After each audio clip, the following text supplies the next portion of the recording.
Hello everybody. NCERT की 9th class प्रश्नावली 3.2 हल करने जा रहे हैं। क्वेश्चन है, निम्नलिखित प्रश्नों में से प्रत्येक का उत्तर दीजिए।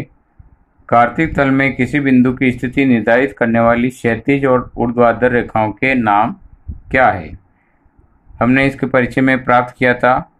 इससे पहले वाले वीडियो में मैंने बताया था, हम क्षैतिज रेखा को एक्स अक्ष कहते हैं और ऊर्ध्वाधर रेखा को वाई अक्ष कहते हैं।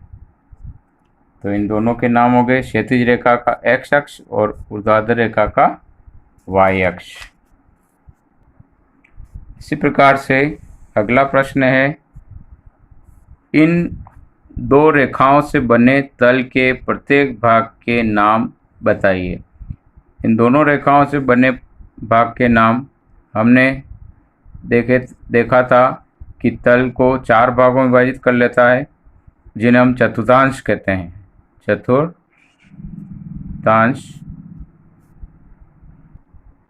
और यदि प्रत्येक भाग का नाम लिखना है, जैसा प्रश्न में कहा था, हमें लिखना पड़ेगा प्रथम चतुर्थांश, द्वितीय चतुर्थांश, तृतीय चतुर्थांश और चतुर्थ चतुर्थांश। उस बिंदु का नाम बताइए जहाँ दोनों रेखा प्रतिच्छेद होती है। हम उस बिंदु को कहते हैं मूल बिंदु। इस प्रकार से आप क्वेश्चन नंबर 1 हल कर सकते हैं। हम इसको इस प्रकार से स्पष्ट रूप में लिख के बता सकते हैं। क्वेश्चन 1 है जिसमें हम क्षैतिज रेखा को एक्स अक्ष कहेंगे, ऊर्ध्वाधर रेखा को वाई अक्ष कहते हैं। और इन रेखाओं से बने तल के प्रत्येक भाग के नाम बताइए। हम नाम दे देंगे प्रथम चतुर्थांश, द्वितीय चतुर्थांश, तृतीय चतुर्थांश और चतुर्थ चतुर्थांश।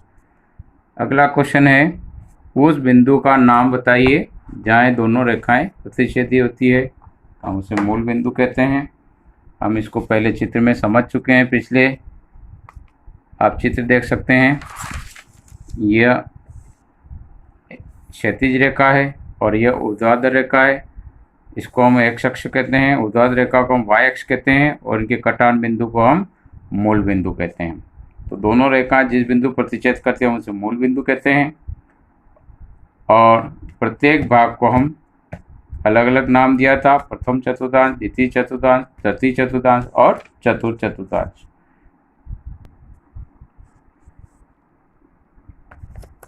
इसी प्रश्नावली का अगला क्वेश्चन है, आकृति 3.14 को देखकर निम्नलिखित को लिखिए।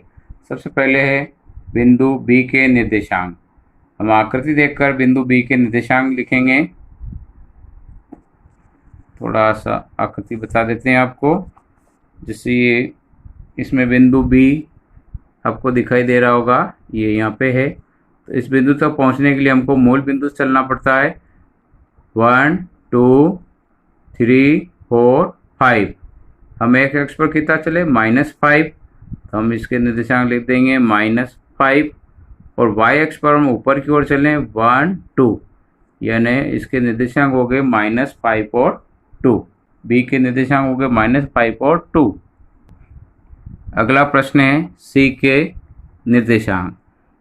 चित्र में आपको सी बिंदु देखना है। इस चित्र में आपको सी बिंदु दिखाई दे रहा है, ये सी बिंदु है।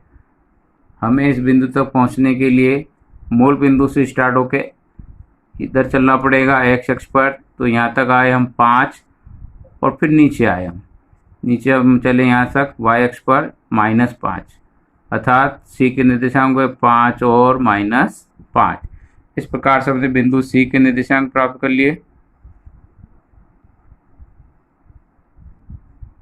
अगला प्रश्न कहता है, -3 और -5 द्वारा पहचाना गया बिंदु। हम इस निर्देशांक में देखते हैं दोनों माइनस के, अर्थात ये तृतीय चतुर्थांश में होगा। तो तृतीय चतुर्थांश में हम देखते हैं इसमें 2 बिंदु है, बी एच और ई। सबसे पहले एक्स अक्ष का मान दिया हुआ है -3, तो एक्स अक्ष पर हम चलेंगे तो -3 और -5। नीचे आए हम तो ये बिंदु हो गया ई। इसके निर्देशांक हैं -3 और -5। तो यहाँ पे हमको लिखना है इसका नाम सिर्फ ई। इस प्रकार से 2 - 4 द्वारा पहचाना गया बिंदु, ये प्लस का है और ये माइनस का है, अर्थात ये चतुर्थ चतुर्थांश में होगा।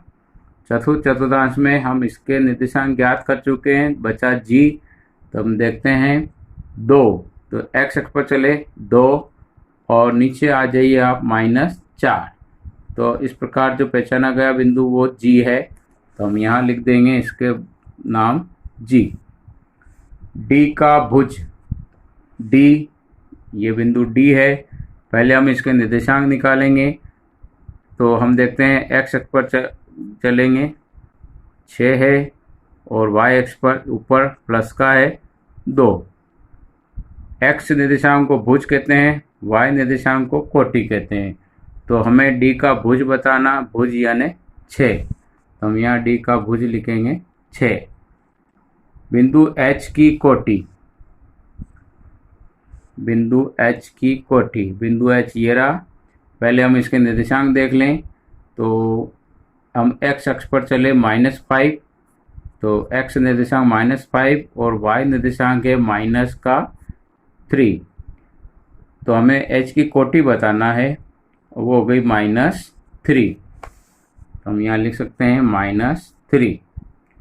बिंदु एल के निर्देशांक, चित्र में एल हमें स्पष्ट रूप से ये रहा एल, तो इसके निर्देशांक एक्स अक्ष पर, ये चूंकि एल बिंदु वाई अक्ष पर स्थित है, अर्थात इसका एक्स निर्देशांक 0 होगा और वाई का मान कितना है 5, अर्थात एल के निर्देशांक हो गए 0, 5। अगर यह बिंदु एक्स अक्ष पर होता तो इसमें वाई निर्देशांक 0 होता है। तो फिलहाल एल का निर्देशांक हो गया 0 और 5। लास्ट है बिंदु एम के निर्देशांक। एम बिंदु एक्स अक्ष पर है, अर्थात इसका वाई निर्देशांक 0 होगा, तो एम के निर्देशांक हो गए -3 और 0। हम यहाँ लिख सकते हैं -3 और 0। इस प्रकार से आप इसका उदाहरण हल कर सकते हैं। अगले वीडियो में आपको अगली एक्सरसाइज हल करके दिखाएंगे। Okay, thank you.